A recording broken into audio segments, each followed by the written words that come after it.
Welcome to another episode of Transcontinental Overload. I'm Stephanie, your host, and I'm not in Austin right now. I am in beautiful Colorado in the mountains on a road trip, which is unfortunately coming to an end in the next few days. I really don't want to go back to Texas at the moment. You might have heard about the insane increase in coronavirus cases in Texas, Florida, and Arizona. And so Austin has really been hit, and that totally baffles me because I thought people were being really careful and wearing masks, but apparently not. So yeah, I would happily stay in Colorado for a bit longer.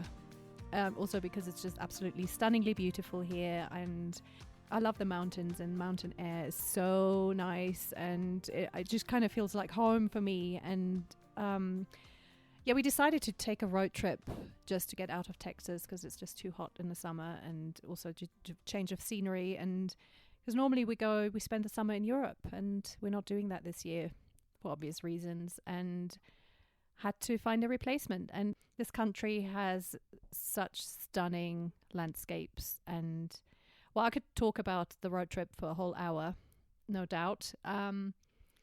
But I won't do that because I have an interview that I want you to listen to. So I might write about the road trip instead and post some photos.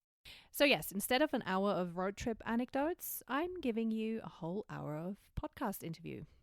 My guest today is Micah Willbrand, an American in London. He's actually in the process of getting his British citizenship, so will be a dual national very soon.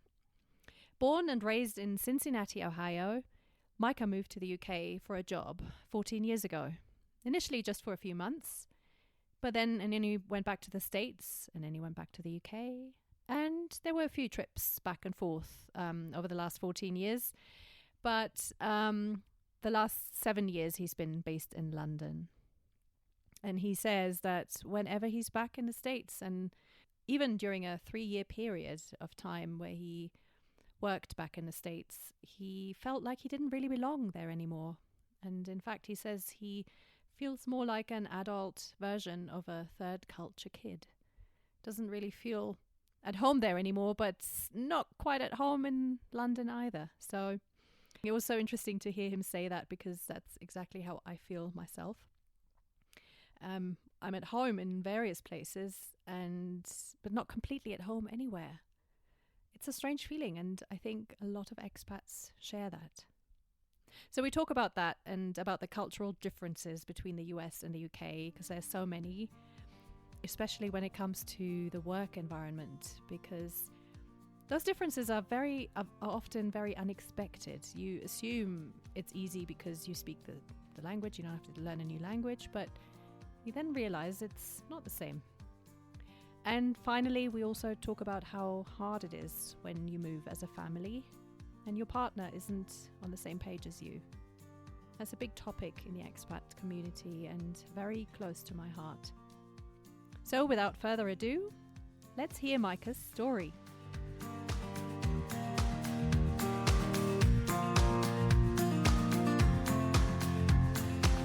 Hi, Micah. How are you doing? I'm doing well, Stephanie. Thanks for having me on. So it's evening in the UK for you. Probably not as hot as here in Austin. It's lunchtime here, and yeah, I'm glad I'm inside.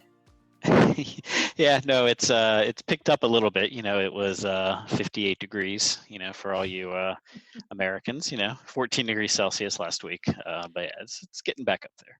I've lived here 10 years and I still cannot do the Fahrenheit Celsius conversion I can say confidently, oh, it's really hot, it's in the 90s, but I don't really know what it means. I'm a Celsius girl still. It's one of those things.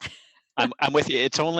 I went to kilometers when I started running about 3 years ago, because everyone here does kilometers. Yeah. And then I finally switched over because but I'm only good between 0 and 20. Once I get up, because it doesn't get above 20 here very often. But yeah, I'm with you. Like extreme high or extreme low, I have no concept. I'm good in between. Well, as long as you can talk the talk. I mean, that's sometimes right. It's all that matters. Act like it. Yeah, absolutely. So as we can hear, you're in the UK right now, you're in London, but you're not from there. So why don't we start by talking a little bit about where you're from and how you ended up in London. Yeah. So I grew up in the Midwest of the U.S., just north of Cincinnati, Ohio.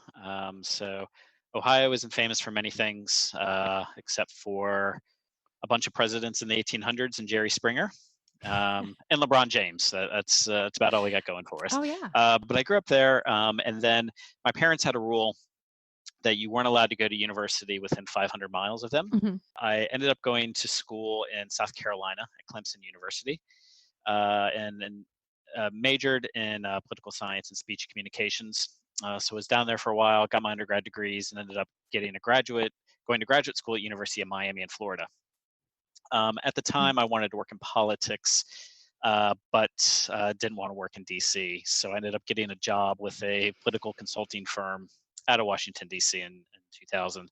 And basically that led to started to work in tech and really just around anti-fraud and those types of technologies, Hmm. and met a company in 2005 that was based near Manchester. So at the time I was living in near Atlanta, Georgia, and they hired me to open up the US for them. So we had similar products that we offered. They were a Hmm. competitor in the UK. So they did that, but unfortunately, our business case at the time was really around online gambling. So as you probably know, online gambling in Europe is legal, where in the US it's not. But it was back in 2006, it was a gray area. But then in 2006, they officially made it illegal. And so that ruined my ability to open up a business in the U.S. So they offered to move me over to the U.K. So that's how I ended up over there. So it was by So, chance. okay. Yeah. Was that Manchester? So it was near Manchester, so a little city called Chester. Hmm. Which, if you tell anyone that you lived in Chester, they always say, "Oh, such a lovely little city." And it is. It is a lovely little city. But yeah, so I lived in Chester, which is about equidistant from Liverpool and Manchester. Hmm. So one of the biggest things you have to learn is you're either a Liverpool fan or a Man U fan, Absolutely. because the office was about 50-50. Did you get So that, did you get any cultural training before you moved? Or did they no, not throw really. you in at the deep end? I was thrown into the deep end, and up there, like we often joke, and you probably have something similar that a lot of expats, they move to London or they move Hmm. to Tokyo, and or they move to New York, or whatever. And those are unique ecosystems. They are not representative of the country that No, you're in. not at all. Hmm. Yeah. So if you come to London, like London's kind of what you expect. I mean, it's not New York, but that's what most people kind of think. But London it's kind of easy to understand. You meet a lot of people like yourself in You those do, days. exactly. You meet a lot of expats, and they're around. But like you moving to Texas, Hmm. you probably had the draw and just all the different ways that people are. And that's when you're out in the countryside of England, it was a similar thing. So Oh yeah. yeah, so we were not prepped. This was 2006. Like the internet was barely around then. So yeah, no, they just kind of threw us in, and you know, came out the other end. All right. So how long was that for? Or was it an open-ended contract? Yeah, so it was a bit of a weird experience. So back then, the work permit rules allowed you to work for up to 6 months, without having a proper work visa. So they moved me over for 6 months in 2006. And then when that was up at the end of 2006, in December 2006, they said, why don't you move back to the States and you can just work and Mhm. help us from there? Still work in Europe time, but you can live in the States. And I'm like, are you sure? They're like, yes. So I came back to the US in 2007. Then 2 months later, they said, that's not such a good idea. Why don't you move back? Oh my goodness. So yeah, so I ended up in 1 year moving back and forth from England twice. Um, so yeah, so that's kind of how that worked out. But the move in 2007 was permanent. Okay. So I had a tier two. They called it a tier two work permit, which is employer sponsored. So how was that? So you were you married at the time? Yep. So I was married at the time. So I had gotten married in 2000, and I Mhm. had my daughter in 2002. So she was 4 years old when we moved over the first time, and 5 years old the second time. Okay. And how was that decision for your wife and daughter? I guess she's probably Yeah. too young to really have an opinion Yeah. on it, but Yeah, I mean, it's at the time it was quite, in 2000. I mean, she was 4 years old, Yeah. and Chester, like you said, it's a lovely little city. Like you go there, Yeah. it's very charming. It's an old Roman city, so it's really interesting. She ended up going to school. School starts here at Mhm. 4 with reception, which would be preschool in the U.S. Um, and she was in this little village school that had horses, like in the back play area, and it was great. Like she really enjoyed it. We taught them Thanksgiving. We did a Thanksgiving day for the school. Oh, fantastic. um, Yeah. and then like going and coming back the second time was probably a little bit rougher because she was a little bit older. She had we were closer to family then, Mhm. so but she came back. We were back at the same places, so she was fairly familiar with it, so it wasn't too bad. And we ended up living in Chester for just shy of 2 years, because then the financial crisis hit at the end of 2008. Mm. Yes, which caused a lot of other issues, for Yes. not for lots of people, not just me. So yeah, basically, I was the only expat employee they had. So, as everyone knows, expat employees typically are not your cheapest employees. So when you're kind of looking at, declining everything, you kind of Mhm. get the axe. So we could feel that coming. It was very last minute. I ended up securing a job in London, but the problem was, basically paid the same. So, and obviously the price differences, kind of like living in New Chester York to and living in mhm. Chester, yeah, it's quite a bit different. So what we ended up doing was, my wife at the time and my daughter moved back to the U.S. in 2009, and I moved to London to work. Okay. Wow. So then I started working in London and Clapham, um, and started that part of the journey. So that stretch, lasted about 3 years. So you managed quite a while then. Yeah, so it's what the opportunity I came in, with the company I was at with at the Mhm. time. It was quite good. I came in almost as a consultant and as in a project, Mhm. and there was sort of some promises made once the project would end. But as you a lot of these times these projects don't deliver, or the promises don't deliver. Yeah, so there was that, and then also, at that time we had, you know they were still in the States. That lasted a little over a year, so we're kind of like we should be together Mhm. as a family. Um, and at the time that my daughter was then 8, Yeah. she was in school. She was in second grade, and she did not want to come back. She was pretty well ingrained, Mhm. so made the decision to take a role, back in Atlanta. Oh wow, that's a tough decision. Long distance relationships are hell. I went through that myself and Yeah, for a while, and yeah, it takes a lot out of you. So tough on everybody. yeah, How long were you in the States for? yeah. So I moved back to Atlanta in 2010. Um, so was there for about 3 years, um, and then kind of got itchy feet again. I think, sort of the weird thing, because I ended up being in the UK, 3.5 years in Mhm. total before. Uh, and often the way I kind of describe this, because whenever you're here, and I don't know how other expats are around the world, but a British person will always ask you, why would you ever leave America? It's so much better. It's so much easier to live. Life is easier. Why would you ever want to leave? Especially the second time. And I told them, I was like, and they don't quite have the same experience with universities here, but it's kind of like, you're growing up and you go away to university for the first time, and then you come home for the first time, and you have nothing in common with people you went to school with and you grew up with. Mhm. You have new experiences and everything else, and this is now like on a cultural. This is like on crack. You've come back, and then all of a sudden, I pretty much don't have anything in common with, um, my entire culture, which is a weird feeling. So That happens. yeah, it just I didn't quite understand the mentality. Here, and you're probably familiar with this. You'll talk to people here where they're going on holiday in non-quarantine times, and people are like going to Thailand or Sri Lanka or in India or Mhm. wherever, and you're back in Atlanta, and you're like, where are you going? And they're like, Clearwater, Yeah.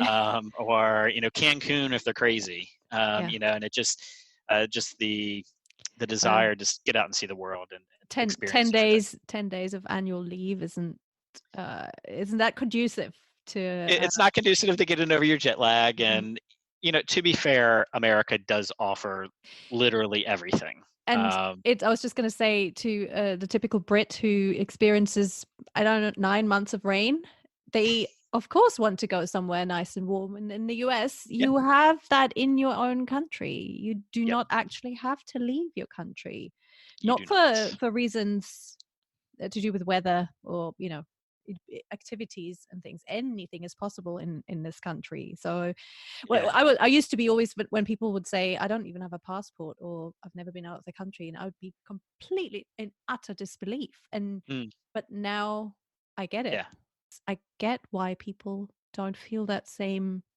need that yeah, Europeans do.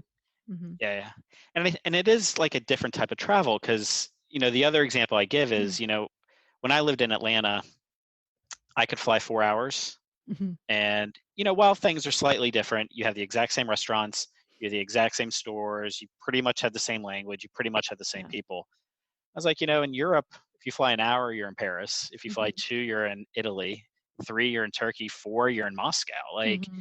just the degrees of just differences. It's just, and I think that's why there's such a just the mentality of Americans aren't really grown up and are travel to want to experience the culture.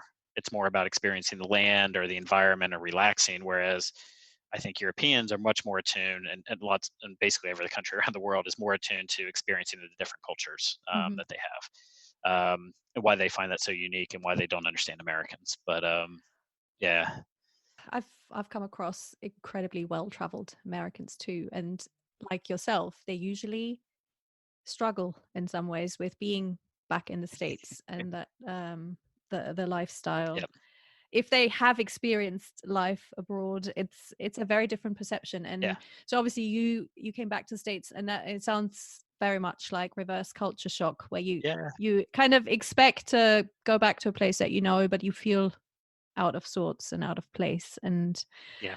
Yeah, I mean, I think one of the reasons I took the role that I took in the U.S. was the business at that time was 99% of that business was focused in the States, Mhm. and they really wanted to expand their international footprint. Um, and of the 3 years that I was there, I went to Toronto once and Cancun for a conference. See, Cancun Mhm. for a conference. That was the ability that we got to expand, Mhm. and so part of that was just a little disillusionment on the travel and that ability to expand. But the secondly is just the work mentality. In America, you do have this sort of that whole you know what is it, break, move fast and break and fix it Ah, later, whatever it is. Yeah. But and then Europe obviously has a lot different mentality of sort of planning and being careful and thinking through things. And I had changed a little bit my mhm. approach to work, that sometimes it's not good to break things.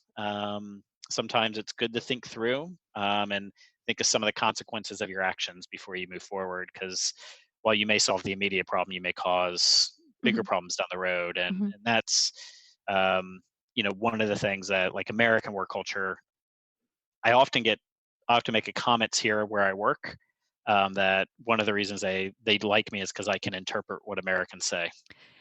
Yeah. We're on calls, yeah. Yeah. um, and I can, and I understand, like, the British and European, just like, what the hell are these Americans doing? Like, why are they just so crazy about stuff? Yes, Yeah, well, we really need people like yourself. And it's not about the language. It's really about the cultural interpretation. It's like yeah, the cultural mediators, I think, are you have to know those things. And sometimes when you see culture clashes at work, mm, and you're like, I know exactly what happened here. yeah, And a lot of people are not aware of the huge differences. So they kind of they think they know some of it, but I think when you've lived and worked in a place, it's much more obvious. yeah. But so when you first moved to the UK, were you surprised by the different work environment and attitude? Yep, Because I mean let's put it that way, the Brits are very special people they are. to work, especially to Yes, work with.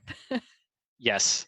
No, I think, to your earlier point, like, was I given any kind of guidance or whatnot? I mean, literally, the UK version of The Office Hmm. was that was my training ground, literally. Hmm. Um, and I will tell everyone this. Our office operated exactly like that. I mean, maybe not so much the David Brent kind of Mm. awkwardness, but we there's a Christmas party episode in The Office, Oh UK yes, version. I'm familiar. I I attended that Yeah. exact thing. Hmm. Like a tent somewhere with cheesy lights and a disco, and just like people drunk off their heads, and Hmm. just like total HR US Very good. nightmare. And they're just like, hey, it's okay. Um, so yeah, so The Office. I think again the 9 to 5 culture is a lot more. There's definitely especially outside London. There definitely is at 5 or 5:30 I'm done. Hmm. And it is changing a little bit, obviously, with remote work and whatever, but much more than the States was at the time. That you were done. And I think probably the other thing is I learned not to do the coffee and tea run, because Oh yeah. there is a massive it is a massive thing around it. And if you tell someone you want tea at some point, or a coffee, then you have to do that and make everyone's teas. And I always say you don't want the American making tea. So Oh, they don't that's a lucky kind of that's a good excuse, because yeah, no one would want you to make the tea. And I've been married to a Brit for coming up to 20 years, and we still have debates on how to make tea. So just to put it in Yeah, perspective. yeah, And yes, yeah. isn't it so funny? It's such a cliche, but it's so true. And everyone has their own particular way of how they like their tea, and you better Yep, know that. And it's part of, I think, the very much yep. first thing you learn. Yep. It is, and it's you learn that. And the other thing too is they won't tell you if they don't like it, because the Brits are very polite too, right? So, and I Yeah. think, from a culture Mhm. perspective, this was probably, and I think Americans get a bad rap on being direct, because Or try being German. yeah, exactly, It's, yeah, yeah, exactly, yeah, yeah. yeah. I mean, we get a bad rap. I mean, we're Hmm. just not as passive aggressive as and Oh. repressed as the British are, Hmm. and so they'll never tell you anything is wrong about the tea or anything. Hmm. But they will tell you if you listen. Hmm. But you have to understand the words and the nonverbals. And that took, my wife at the time. People would, at the school runs and things like that when we first got there. They would chat, and we're the only Americans and whatever, and they would invite you to do things, Hmm. but it's only because they're so polite. They didn't actually want us to come, but they're so polite they would invite us. And it took a long time to figure out when you were actually being invited, Hmm. or when it was just like a conversation. And I think that, especially outside of London, that's the biggest issue, is just people are so polite and so Hmm. indirect. Yes. Yeah, that I it, can imagine. I mean, Germans do have a bad rep on the directness as well, so I can it's imagine but it's exactly the same thing. And I think Germans and yeah. Americans actually work pretty well together, Mm, in terms of the directness and getting to the point, yeah. with a bit more seriousness on one side and a bit more risk taking on the other. But Yes. the Brits are a whole other category, I think. I mean, it took me a while to get used to that, and to Yeah. understand the nuances. And I mean, there's whole books have been written about the Yes. about Yeah. that. So, but obviously, I mean, it And sounds like like that appealed to you so much that you wanted to go back. Um, yeah. Well, I think to be honest, so 2013, I was looking, and I knew that I just wanted to work overseas again. mhm, So I really I got the travel bug when I went to Greece when I was 16 on mm, a school trip. And unlike my brothers, I was exposed to travel quite early in my life. So I think that sort of generated the the interest in me. Um, but actually, I didn't want to come back to London. I'm like, mhm, been there, done that. And I was kind of thinking, as part of my career progression, like, I didn't get an MBA. And lots of my peers have MBAs, especially in America, right? But I kind of viewed my MBA as being an expat. And so when I was mhm, thinking about my CV and the way that I wanted my career to develop, like, well, if I'm not going to do an MBA, I've already worked in Europe. with the UK. I want to work in Asia now. So I really wanted to try and get an opportunity in Singapore, but the company just didn't have anything at the time. So yeah, came back to London. But again, the pull was so hard to not be in America, even though I didn't necessarily want to come back here. I ended up coming back.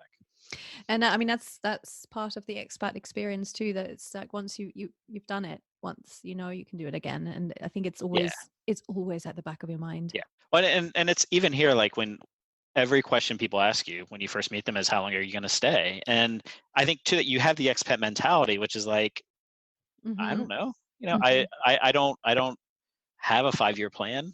It's where something may take me, another job may pop up somewhere. I've been here now 7 years, so Yeah. I'm applying for my passport currently Oh, here in that's the UK. exciting. Yeah. So get my dual citizenship. But am I going to stay? Am I going to retire in England? No, I'm not going to retire in the UK. Could I be here another 15 years? Absolutely. Hmm. Could I leave in 6 months? Absolutely. Like you just never quite know what the world has in store for you. So Yeah, very yeah. true. So what made you decide to go for the citizenship? Um, so I moved back in 2013, and one of the unfortunate things about my moves back and forth is that the immigration laws changed when I was back in the States. So if I had stayed another 6 months, if I'd waited till 2011 to move back, I could have applied for citizenship in 2011. Hmm. But because I moved back to the States, and then when I came back, I had to start back at zero.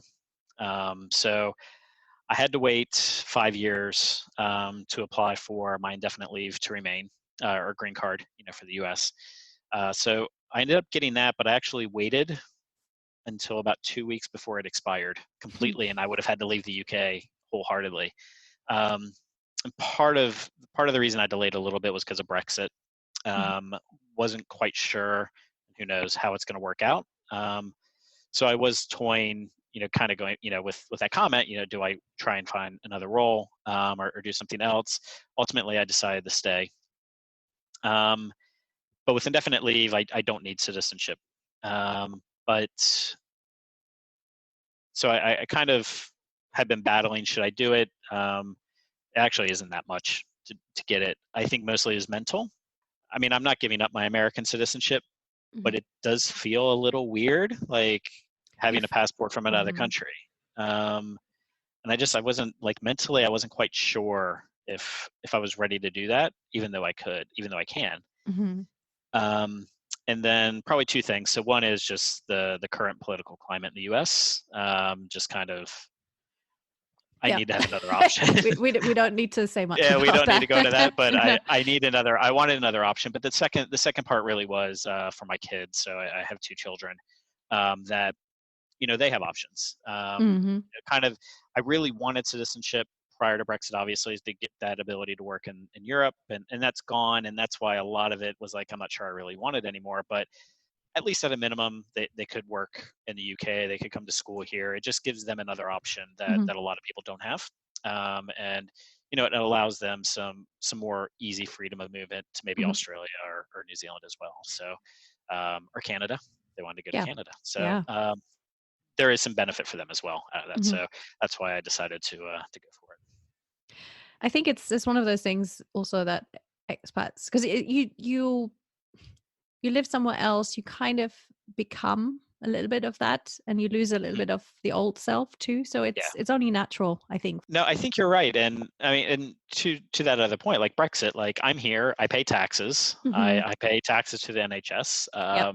Yep. and I have no say, Hmm. which is a bit weird. I mean, I can still vote in the U.S. Hmm. I still get taxed in the U.S., but that's a different That's a conversation. whole different. It's a Yeah. whole Yeah. different, yeah, ball of yarn. But yeah, but to that, and I think you're right. Like I do feel more integrated to the community, Hmm. and I have been here 7 years, and it is kind of part of me now. So And of course, like, once you have the citizenship, you can leave and come back whenever you want to. yeah, that was one of the fine prints on indefinite leave I didn't know. So Hmm. I think if you're gone for 6 consecutive months, they have the right to withdraw Hmm. your indefinite leave. And so again, you're like, oh, if I decide to take a temporary Yeah. assignment in Singapore, even for a year, then you're kind of like, ugh, I've Hmm. done all this work, and then I'm just going to lose it and have to start from scratch again. So hopefully by the end of 2020, I will have my dual citizenship. You're gonna have to have British bunting. Yes. the little flags and yeah. Have a little tea and crumpets party in the garden. Very good.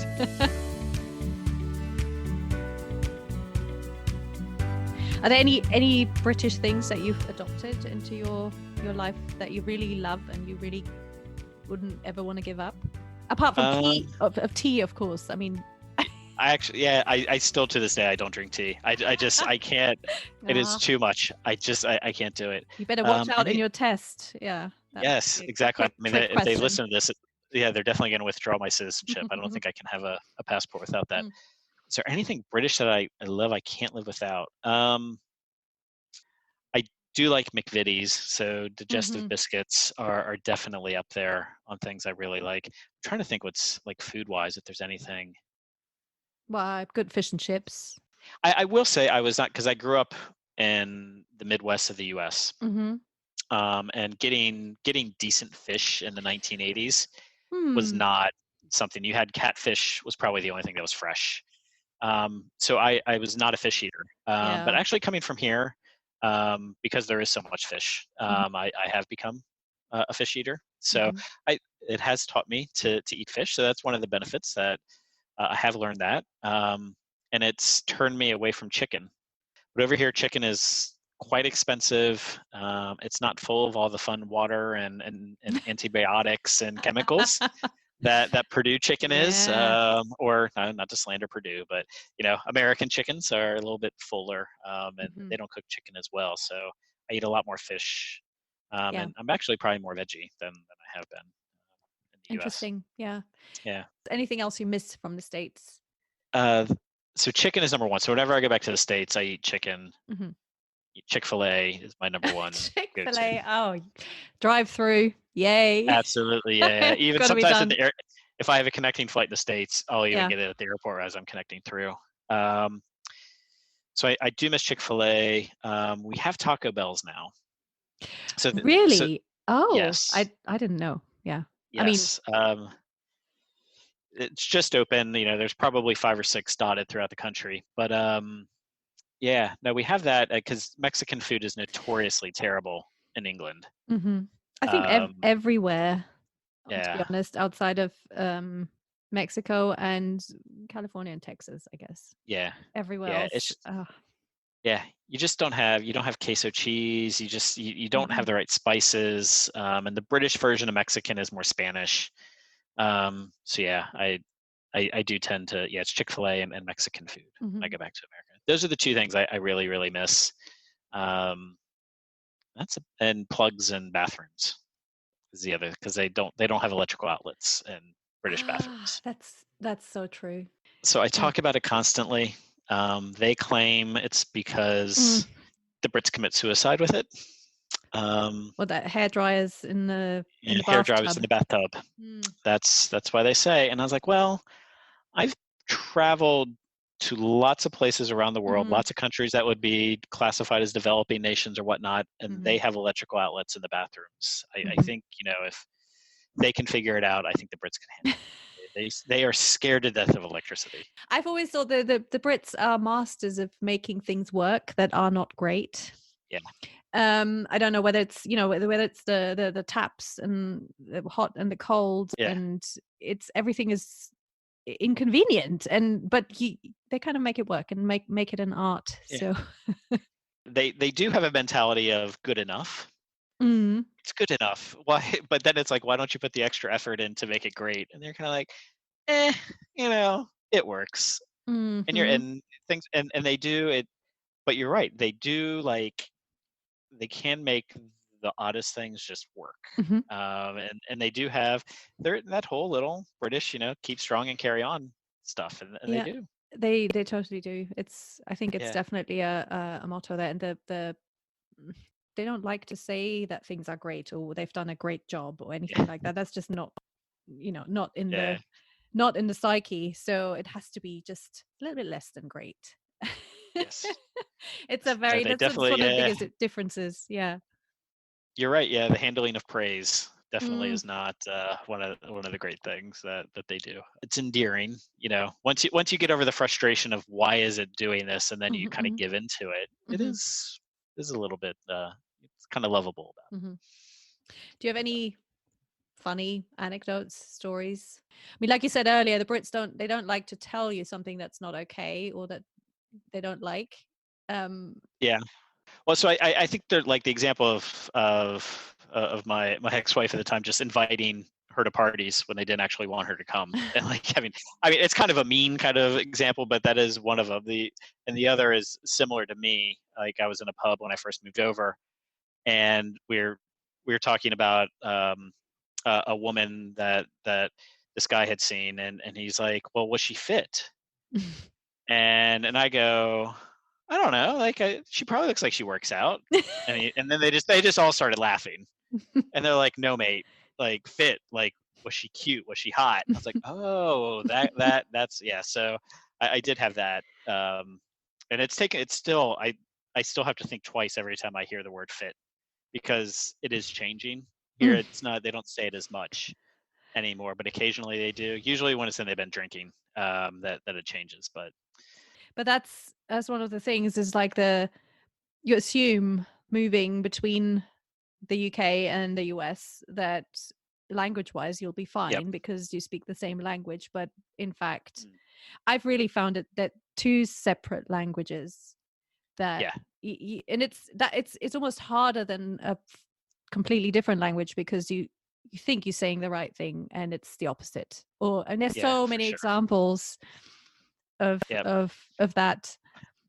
I think I read a study maybe 5 or 6 years ago, and I think it was by Ernst and Young or PwC or one of the big four. And they studied expats, and they said that American to British expats had the highest rates of return um, of any exchange globally. Oh wow. And they did put it down to basically you're an expat experience, but you expect it to be the same.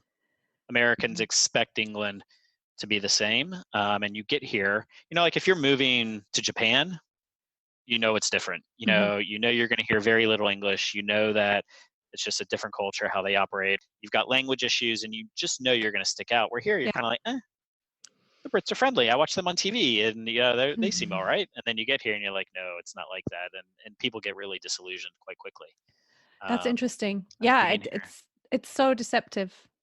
It's Yeah, really it's but and then all the accents and dialects that I yeah, think you just don't expect when I think I mean obviously they're different there are variations in the US too, but not as much, I guess, as in the UK and not as drastic on a very in a very small yeah. space.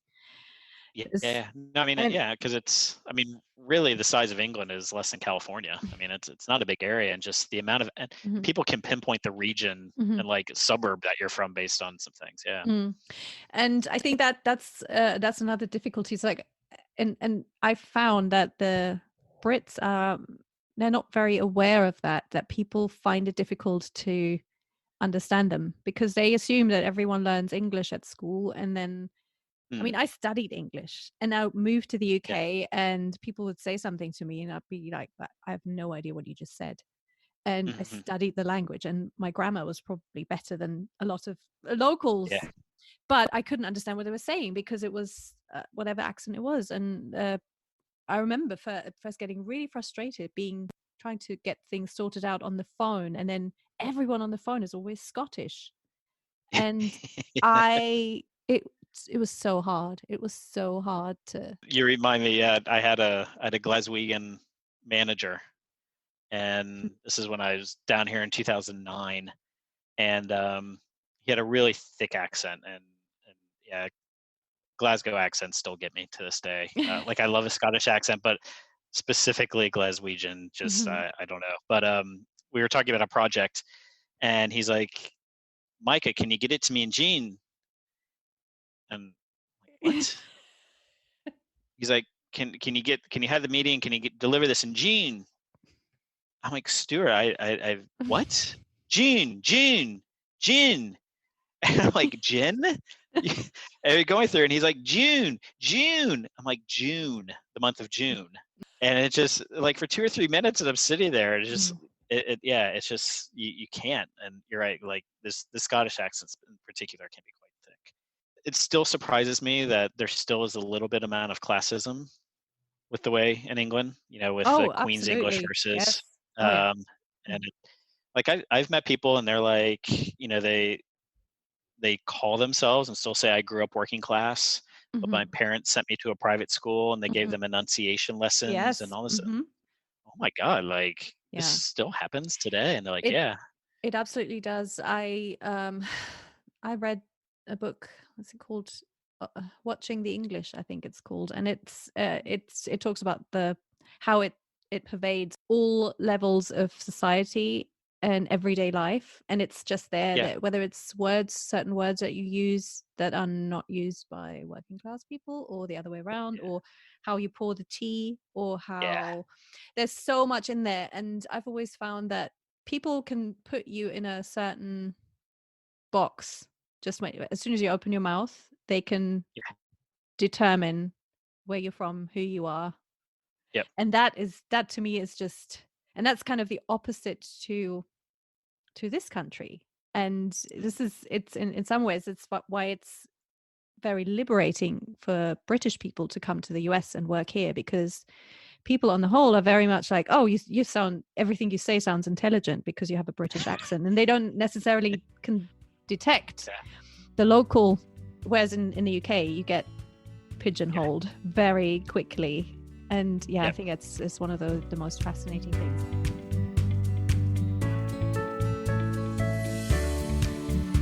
So let's talk about your family. So you went back to the States to join your family, who'd already been there for a while. But Yes. then after 3 years in Atlanta, you kind of felt, you said you had itchy feet. You had that kind of Yeah, yeah. urge to move, and you didn't really feel like you belonged in Atlanta or in the States any longer. And Yes. So we were talking, and my ex-wife, we were chatting about it, and also she had been largely back in the States for 4 years. So she had lived, Mhm. she had lived in the UK for the previous time in Chester. She had lived there 2.5 years. And she's quite an adventurous person Mhm. too. And coming back, and just being in Atlanta, she was different as well. She had that experience of being overseas and being able to Mhm. travel, and we did a 2 week road trip in France and all this other stuff. And just not having access to that, kind of wasn't, she wanted that experience, but also, as an American, and you're like, if I'm going to be an expat and I'm going to live in England, I want to live in London. Mhm. We lived in Chester, which is like, it's like coming to America and you live in Akron, Ohio, or something. Well, that's a bad representation. I apologize to Chester on that, but you know what I'm saying. It's not in New York or San Francisco or something. So Yeah. So did she work at the time? Did she, or was she able to work in the UK? no, so she was a homemaker during our marriage, and even if she wasn't, because she was on a dependent visa, Mhm. so she was a dependent on my visa, she would not have been able to work um, while we're over here. So yeah, so she supported me, and kind of came over, and as we talked about it, we both agreed that moving back, even though kind of talked about my daughter in 2010 not really wanting to come back. This time we kind of overruled her, and said that was what was going to happen, Mhm. which um, you know I don't know if it was the best Oh, decision, but that's the hindsight. decision we made at the time. Hindsight is a wonderful thing. Yeah, so for her, being over here, even though she was a homemaker in the U.S., you still have freedom to do stuff. She could have, if she really wanted to work, or outside the Mhm. home and everything else, she could have. But while she was here, she couldn't. And then, like, probably one of the other challenges that we had was, obviously the school systems are quite different. And we were living in Fulham at the time, um, and basically, you know when you're an expat and you're kind of over, and we schooling is quite Mhm. important, and whatever. and we really, really wanted to ensure that my daughter had access to high end education. But we're in an oversubscribed area Mhm. that did have quite schools, but we were oversubscribed. So our choices were sending her to a school which was not great, Mhm. um, or trying to figure out a way to send her to a fee-paying Yeah. school. And fee-paying schools in central London I are, don't even want to, want to imagine. yeah, Yeah. yeah. So she ended up homeschooling her. Wow. So with the UK system or the US system? On the U.S. system. Hmm. The one benefit, obviously, of being in London, though, is because obviously you have access to all the museums and art Hmm. galleries and all the Hmm. wonderful cultural events, like just being the pop up Yeah. and go to the West End and get tickets for 10 quid. They Mm. had access to that, but yeah, um, it was quite. She was there, and my son at the time was 1. Hmm. So you kind of you Uh, have you have that's this yeah. nice, like as you said, you probably had a fairly decent sized home in the U.S. Hmm. Then you move back to England, and you're like, all of a sudden you've lost half your square footage and you're probably paying twice as much. And it's kind of a similar Hmm. thing. And you Um, ask yourself, so well, what am yeah, I doing? why did I make this Yeah. decision? So yeah, so basically came back. I would go to work. She would be home all day, Hmm. with homeschooling. My How old was she at the time? 11-year-old Oh, at the time, yeah. daughter, and having a 1-year-old. Wow. So I think a lot of uh, people at the moment listening to this will completely know and empathize. yeah, But yes, I guess when no one around you is doing that, and you can probably feel very isolated, I imagine.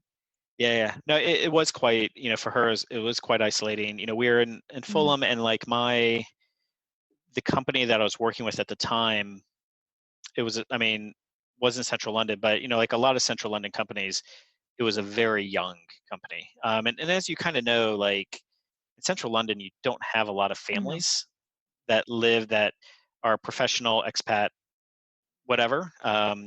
So the average age of those people were like 28. None of them were married. None of them were even thinking about having children. Like, so just your ability to Mhm. connect with them was not there. And then also like finding Yeah. babysitters, and I you don't have that you don't have that network either. No family. So yeah. I think this is Uh, one of the things that people completely underestimate. It's the different school systems. And mm, just because your child speaks English does not mean they can cope with the local school system. The yeah. decisions to go private or to the state school, and the all the implications of that. And sometimes it's, if you know you're going to be there for 10 years, it's different. You kind of, Yeah. but if you don't know that, and you just want to make sure that your child has the best education that you can afford, so that they can slot Mm, in wherever you go next, so that they just yeah. have to. And those decisions are huge and crazy, and I think the there's more awareness now, but even like 5-10 years ago, yeah, no, none. And No. Yeah. even Yeah. now, I mean, I've moved my kids from the US system to the UK system for a year, and then back to the US system, and Mm, the lack of just understanding and empathy on both sides, yeah. for, but this is how we write an essay in the UK, as Yeah. opposed to this is how we write an essay in the US. They're two Yeah. completely different systems, and to just have someone to say, okay, so that's what you learned, so let's talk about this, but rather than Mhm, going, this is not how we do it. And what it does to yeah. a child and their confidence, and ultimately Mm, then to the family, because it all comes back, and you just, yeah. it's a level of stress that very few people realize. And Yeah. I mean, this is part of the reason I'm doing this podcast, is to talk exactly about those things that people Mm, just say, this is really hard and we did not expect this, and that's what happened. yeah. And because I feel the awareness needs to be much greater, and I'm not talking about international schools where people are used to that and people know the different systems. Coming back to the US, and then our school here couldn't figure out how to work the credits, well, in and points from the UK system into the US system, and my daughter had to Yeah. repeat a whole year of instruction, even though she'd done it, just because they couldn't. They were like, Yeah. "There's no grade on this. This is not a grade that I recognize. I can't." And Yep. that thing, it's a tiny thing, but it makes all the difference in someone's life. And I just Yep. wish that more people were aware of that and would accept that and try and find a way Yep. around that. And it's coming back to that whole cultural interpretation kind of thing. It's the Yeah. mentalities and it's just, well, we just need to talk about it and find a solution rather than going, no, this is how we do it. And there's nothing else. Yeah. And that's why so many assignments, expat assignments, fail. It's usually, Mhm. I think it's more than 50% fail because of the family, and then one party deciding this is not going to work for me and for us. Yeah. Yeah. No, and it is, to your point, because and we kind of talked this a little before, but just the support for expats, especially when they're dependents, and Mm-hmm.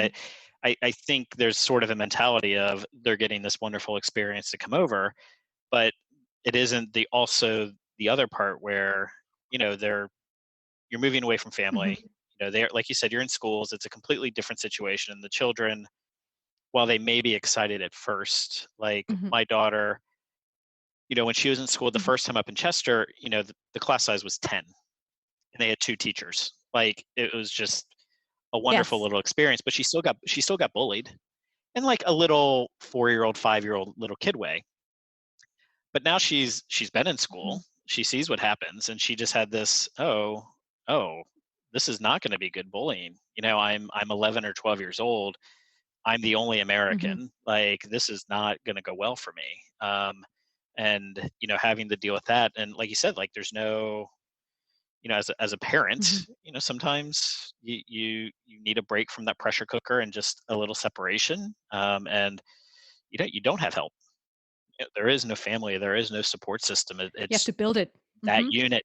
You have to build it, but it takes Yeah. time. And if you're not in an area or around a professional group Mm-hmm. initially, um, it's tough. And I think I think now, to your point with this podcast and whatnot, I think there is a little bit more Mm-hmm. awareness. Like I talk to some expats now, and the embassies, do a lot more work of connecting, you know, expats that are around, and there's a lot more of that. And obviously, the internet is helping a lot more, with You can Facebook find, yeah, you can and find everything else. But the groups to join and ask questions yeah, and yeah, um yeah, find out about places before you move, all that yep, beautiful stuff that you can do when you have the energy and the time to devote on it. But yes. While you're playing, yeah, they go through everything. Yeah, it's a little bit of a pressure cooker, and then you throw in like, and I don't know if you guys had the same experience, but you know, I I did not come on. I think most people assume expat assignments are super lucrative. yeah, no. Um, I was not on these fancy expat packages where they're paying your rent back Hmm. home and your rent over in the new country and you're making 30%. All that, I didn't have that. So London is. I went from living in Atlanta, which is one of the Hmm. lowest cost of living places in the U.S., not probably the world, to London, which is like number 5 most expensive. Yeah. So you throw in money issues on top of it, and yeah, it's just Hmm. it's a complete pressure cooker of all these things. So Yeah, there's so much pressure on both partners because mm, of everyone, it's the money side, and then maybe one of you can't work, is not allowed to work. yeah, Even just knowing that you can and you can support financially is huge for mhm, someone. yep, And yeah, it's because there's no one else to to let off steam, if you want. It becomes, and the yeah, partner becomes your, the frustration, all the frustrations that build up during the day, and then your partner comes home from work in the evening, and then they get it. And yeah, or the other way around, you've had a really bad day at work and yeah, you come home and there's no one to vent at but yep, your partner who's been at home. And yep. so yeah. Yeah, and it's because you come home and you're like, Mhm. and I just think, man, I can't imagine being stuck in this house trying to teach and watch a 1-year-old. Like, and I no matter how bad my day was, like I just, you do Yeah. feel guilty because like, oh, even if they've had a great day, you're like they're still kind of Mhm. stuck. Um, and I think she felt vice versa Mhm. too. Like, but there is, at a point if you're stuck with the Mhm. kids 10 hours a day. And like you said, a lot of people now have that experience of having to do that. Like Mhm. 6 o'clock and someone else comes around, you're Oh, like, yep. "Shh, Your turn. And yeah. here's kids. Hmm.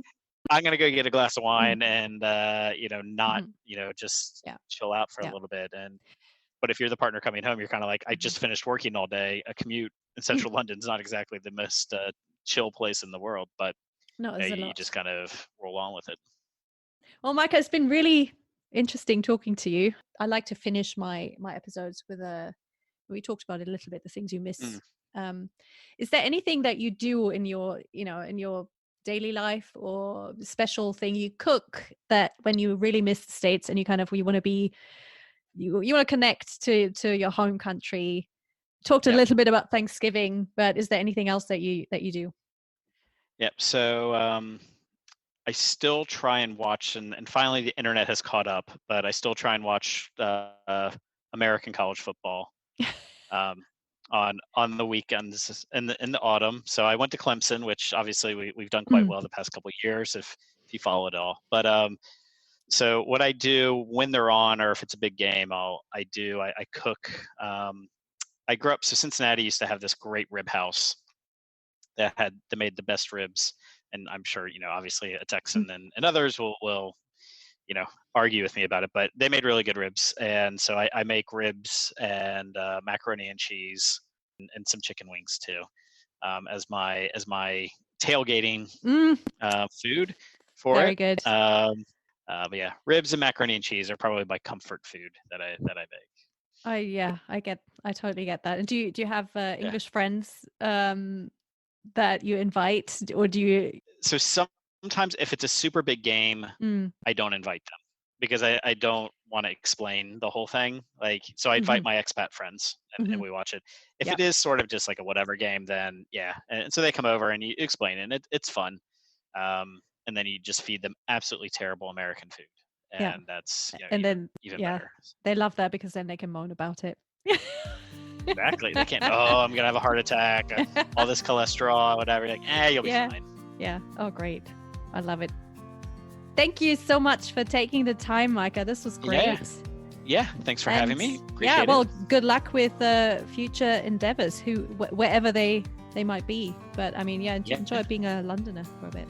Yeah. I love Will London. do soon. London is still my favorite city, I think. Yeah, so It is. I often say it when I mentioned it earlier because every British person tells me, why would I want to live here? And I do say London is the best city in the world, and I mean it. I do love London. It is an amazing city. Oh, thank you. Awesome. Thanks. Take care. Bye. Cheers. Bye. So that's it from me for today. You've heard Micah's story. I've really enjoyed my conversation with him. It was such an eye-opening glimpse into what expat life can be like when the family as a unit is struggling. As we mentioned in our chat, so many expat adventures fail because very often it's might work for one partner but not for the other. So then it doesn't work out for the family, and it might just not be a good time or a good place. The pressure is immense, and mental health issues are a huge problem in the expat community, not just for trailing spouses but also for the other members of the family. And I have a few podcast episodes coming up where we'll address more of that. Luckily, there's a lot more awareness about this kind of thing these days, and it's much easier to find help and resources. So, if you're planning to be an expat, gather information, read books, find online groups, and listen to podcasts. Expect the unexpected. And if you're currently an expat and struggling with family issues, reach out, find help. If you don't know where to start, get in touch with me. I have a lot of resources, and I can help. Oh, and before I go, if you're interested in hearing a little bit more about the process of acquiring UK citizenship, then stick around. There's a couple of minutes of extra information that I cut from the main interview, but it might be of interest. And if not, then bye for now. Stay safe, wear a mask, and see you next time.